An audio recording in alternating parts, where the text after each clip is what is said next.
السلام علیکم ویورز، امید لرم تاسو ټول روغ جوړ یې او د ژوند په مزو کې به یې. زه امید لرم چې زما په بله ویډیو چې لکه وټې تمدن په هغې باندې تاسو بالکل پوه شوي وي او په هغې کې به هېڅ قسمه خبره زما نه وي پاتې شوې. خو لیکن بیا که ستاسو څه کوېسچن وي د امازون باره کې چې یاره موږ اوس هم امازون نه دی پېژندلی، نو ما په هغه لینک کې خپل نمبر شیر کړی دی، نو تاسو ما سره رابطه کولی هم شئ. زه هر ټایم ستاسو لپاره حاضر جواب او تابعدار یم. نن په دې ویډیو کې موږ زده کوو چې په امازون باندې کوم قسمه مختلف قسمه کارونه کیږي او موږ دپاره کوم یو بیسټ دی.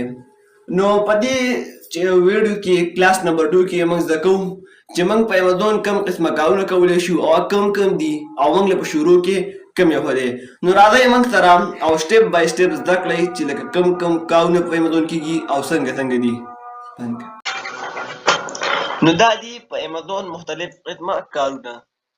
PL یعنی پرایویټ لیبل، هولسیل، آربیټراج. دا بیا دوه قسمونه دي، یو ته وایي آنلاین آربیټراج او بل ته وایي ریټیل آربیټراج. ډراپ شیپینګ، MPL او افیلیټ مارکیټینګ. نو راځئ دا یو ایکسپلین کوو او ټولو باندې ځان پوه کوو.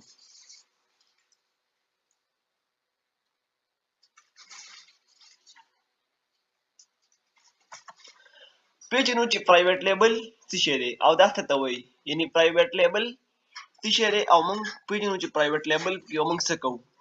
فرض که تاسو یو مثال در کوم چې تاسو وګرځېدلی او په امازون کې تاسو وکتل چې پلانکې نوم کیبل یا پلانکې نوم چارجر ښه خرڅېږي. د موبایل چارجر دی، لیپټاپ دی، بیټرۍ دی، هر څه چارجر دی او تاسو زړه کې هم دا پیدا شول چې یاره زه دا پروډکټ خرڅوم په امازون باندې. خو یعنې په پرایویټ لیبل کې به کار دی چې زه دا چارجر خرڅوم، لکه فرض کړه چارجر باندې هر یو نوم دی، زه دې دا نوم ختموم او دا د په خپل نوم باندې خرڅوم. زما چې څه نوم دی دې په هغې باندې خرڅوم. دغې ته وایي پرایویټ لیبل. ته لاړې تا یو پروډکټ خوښ شو یا د چا نه واورېدل چې پلانکې پروډکټ ډېر ښه خرڅېږي په امازون باندې، نو او ته هم غواړې چې دغه پروډکټ هم زه خرڅ کړم، نو دغې لپاره به ته کیسو لکه څنګه به ته په خپل نوم باندې دا پروډکټس تیارې او په امازون باندې خرڅې. نو دې دپاره به ته داسې چلو کې چې کوم ځای کې دا بالپین جوړېږي، لکه فرض کړه دا چاینا کې جوړېږي، امریکا کې جوړېږي، یونایټډ عرب امارات جوړېږي، په هر یو ملک کې جوړېږي، نو هغوی سره به ته رابطه وکړي. خو په چاینا کې جوړېږي نو ته به په علي بابا باندې د دې چې کوم برنډ دی، کومه کارخانه چې دا جوړوي، زه به هغوی سره رابطه وکړم او زه به ورته ووایم چې ستاسو دا بالپاین زه په امازون باندې خرڅوم، خو داسې چل وکړه چې دا بالپاین نه دی، دا بالپاین دی یا دا چارجر دی، دا زما په نوم باندې کا، چې دې باندې هر قسمه نوم دی دا ترې لرې کا، دا زما په نوم باندې کا او دې کې زه لږ بدلون راولم، لکه فرض کړه دې کې لږ اوږدوالی سیوا کوم، پلنوالی سیوا کوم او هر قسمه تبدیلي پکې ته راوستل غواړي، بس هغوی به تا ته وایي چې بس ټیک ده، بالکل ته زموږ دا چارجر په امازون باندې خرڅولی شي. ته به ورله پیسې ورکړې، مني به ورته ور ټرانسفر کړي او د هغې نه پس به هغوی درته ووایي، تا ته دا ووایي چې ستا دا مال به په دونه وخت کې تیارېږي، په 20 ډیز کې، 25 ډیز کې، هر څومره وخت کې دا تیارېدلی شي. د هغې نه پس به تا ته دا ووایي چې ته خپل مال د څه په ذریعه ځان ته وصولول غواړې. دوه طریقو باندې مال به تا ته راځي، یا به د بحري جهاز په ذریعه راځي، د اوبو کې چې کوم ځي، یا به تا ته د هوایي جهاز په ذریعه دا پروډکټس میلاویږي. نو هغې بیا ستاسو خوا ده، خپل ځان ته به وګورئ، خپل وس ته به وګورئ چې کوم یو تاسو ته ښه ښکارېده. هوایي جهاز لږ زر راځي او د هغې پروډکټ زر میلاویږي او د بحري جهاز دغه لږ وخت بعد میلاویږي، خو لیکن هغې وخت کې به تاسو خپل ځان ته وګورئ چې کوم یو پکې ستاسو خوښ او کوم یو تاسو کوو. دا و پرایویټ لیبل. خو لیکن دې کې دا یو خبره تاسو یاد ساتئ چې پرایویټ لیبل ته په رجسټر کمپنیانو باندې نشي کولی. رجسټر کمپنیانې کومې کیدی شي؟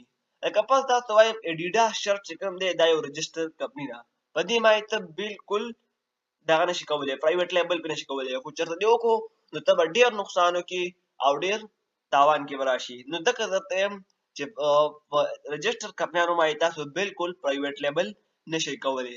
دغه رنګې لکه رجسټر کمپني مې درته یم لکه یو چارجر چې کوم دي په دوی باندې بالکل ته دغه نشي کولی، PL پې نشي کولی.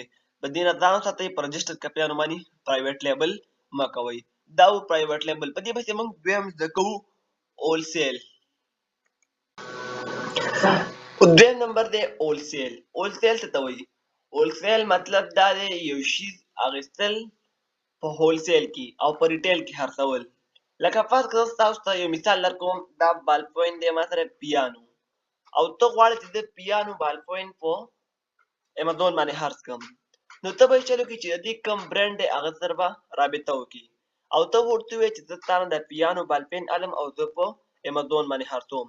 لکه فرض کړه دا بال پین خرڅېږي په امازون باندې په $20 باندې خرڅېږي، نو هغوی ته به ته وایې چې دا ماله په $15 کې راکړه یا $10 کې راکړه. نو هولسیل دې ته وایي یو شیز په ریټیل کې اخیستل او په یو شیز په هولسیل کې اخیستل او په ریټیل کې خرڅول، دې ته څه وایي؟ هولسیل.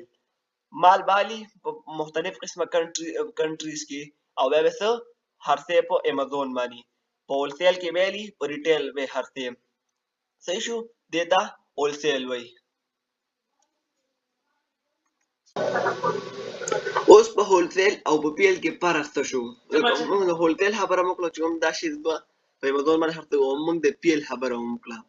خو په هولسیل کې په پیل کې دا کار دی چې په پیل کې به ته دا پروډکټ خرڅوې په خپل نوم باندې خرڅوې، او دې کې به ته هر څنګه تبدیلي راوستی شي د هغې د وجې ستا نه پروډکټ بدل ښکاري د نورو داسې پروډکټس نه. لکه دا پین دی پیانو، او ته پیانو باندې پیل کې او نو په هغې باندې به ستا نوم وي. صحیح شو؟ بل ستا کې به لږ بدلون وي، لکه ته پکې بدلون غواړې نو ته پکې بدلون هم راوستی شي. او په هولسیل کې به دا نه وي، عمده بال پین به وي، ته به هم خرڅوې، بل به هم خرڅوې، بل به هم خرڅوي. خو څنګه به وي؟ عمده پیانو به وي، تبدیلي به پکې نه وي. په پیل کې به داسې چل نه وي، په پیل کې به دا پیانو باندې نوم به پرې رستی او دې کې به اني چینجز ستا راوستي. دا په هولسیل او په پیل کې فرق و.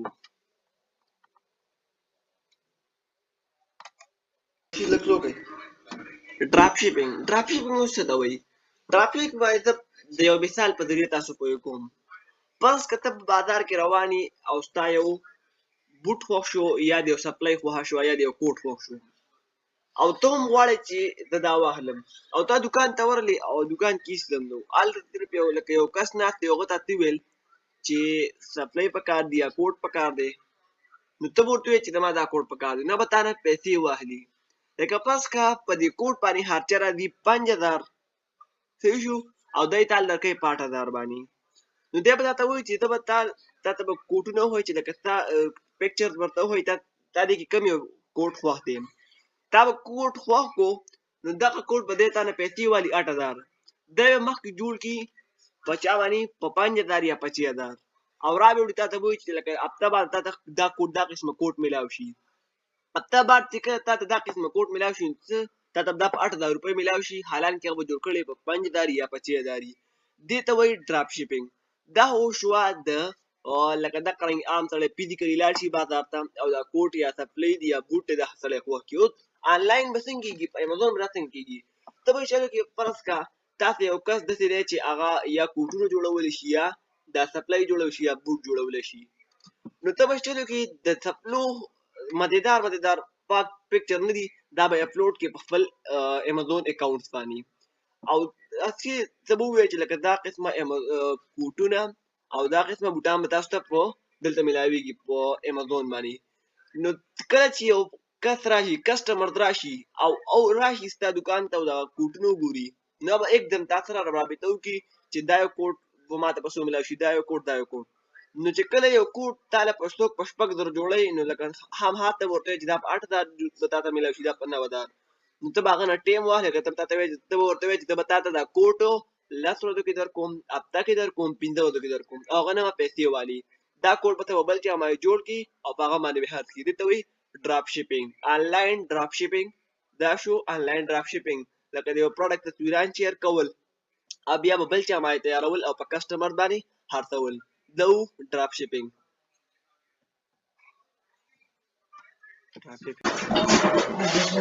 آربیټراج څه ته وایي؟ آربیټراج دې ته وایي چې کله یو پروډکټ په امازون باندې ګران خرڅېږي او په نورو بازارونو کې ارزان میلاویږي، او ته په نورو بازارونو کې دغه مال واخلي او په امازون باندې خرڅول شروع کړي، ته وایي آربیټراج. فار ایگزامپل تاسو یو مثال در کوم، مثال پر ځای کوم، یو موبایل فون دی چې میلاویږي تا ته په $100 باندې په نورو بازارونو کې، لکه فرض کړه ته په والمارټ باندې یا په ایبی باندې میلاویږي په $100 باندې، هغه په امازون باندې خرڅېږي په $150 باندې. نو ته دا سوچ وکړې چې یاره دا پروډکټ به زه واخلم او په امازون باندې به خرڅ کړم او ته په ایبې باندې ځان له مال تیار کړي او ایبې باندې دا موبایل واخلي، دا فونز واخلي او بیا یې په امازون باندې خرڅول شروع کړي. دې ته وایي آربیټراج. د دې بیا مزید دوه قسمونه دي، یو ته وایي آنلاین آربیټراج، بل ته وایي ریټیل آربیټراج. آنلاین آربیټراج څه ته وایي او ریټیل آربیټراج څه ته وایي؟ آنلاین آربیټراج هغې ته وایي چې کله ته په کور کې ناست یې او یو پروډکټ واخلي، لکه په ایبې باندې یو پروډکټ واخیستو او په امازون دې خرڅول شروع کړي، ته وایي آنلاین آربیټراج. ریټیل آربیټراج دې ته وایي چې ته پیلي کړي یو بازار، یو ایبې شوه، والمارټ شو، اریوبا شو، هغې ته لاړ شي او په هغې باندې یو پروډکټ واخلي او په راوړي په امازون باندې لیست کې په امازون باندې خرڅ کړي. لکه ته په اسټرالیا کې، په چاینا کې یا په داسې ملک کې چې هلته دا ایبې ده، والمارټ دی یا نور داسې آنلاین پلیټفارم دي، او هلته ورشي دغه مال واخلي او بیا یې په امازون باندې خرڅول شروع کړي. دا یې ته وایي ریټیل آربیټراج. خو نه، ته چېرته په کور کې ناست یې او ته دا پروډکټ اخیستل غواړې، لکه تی په ایبې باندې اخیستل غواړې او په آربیټراج په امازون یې خرڅول غواړې، نو دا یې ته وایي آنلاین آربیټراج.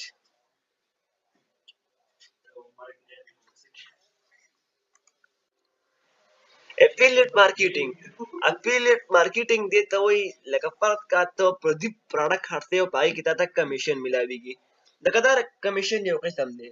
زه تاسو خبره کوم، یو کس دی د امریکا دی او هغه په امازون باندې خپل پروډکټ خرڅوي، فرض کا لیپټاپ خرڅوي، لیپټاپ، او دا لیپټاپ په امازون باندې خرڅوي په $100 باندې، او تا دغه لیپټاپ تصویران راواخیستل او په خپل فیسبوک پیج باندې یا په ټیک ټاک باندې شیر کړل او تا ورسره یو لینک هم شیر کو او چا دا لینک ووهو او رالی دا لیپټاپ یې واخیستو، دا لیپټاپ ستا نه دی، دا پردی لیپټاپ دی، خو صرف تا ورله خرڅ کو، نو په دې کې په $100 کې به تا ته $10 میلاو شي، مطلب 10% ګټه به تا له هغه درکوي.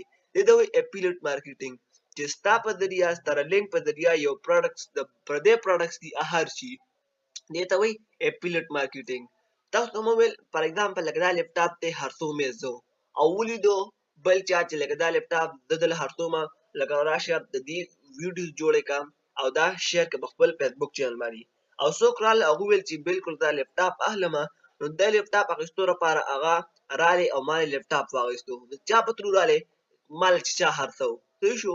نو دا لیپټاپ ما خرڅ کو په $100 باندې، په $100 کې به زه 10% چې کوم دی دا به د هغه کس له ورکړم چا چې د دې نه ویډیوز کړې وه، چا چې په خپل فیسبوک چینل باندې شیر کړې وه، هغه له به ترې زه 10% ډالر ورکړم. دا و ټول هغه کارونه په امازون باندې چې اپې کېږي.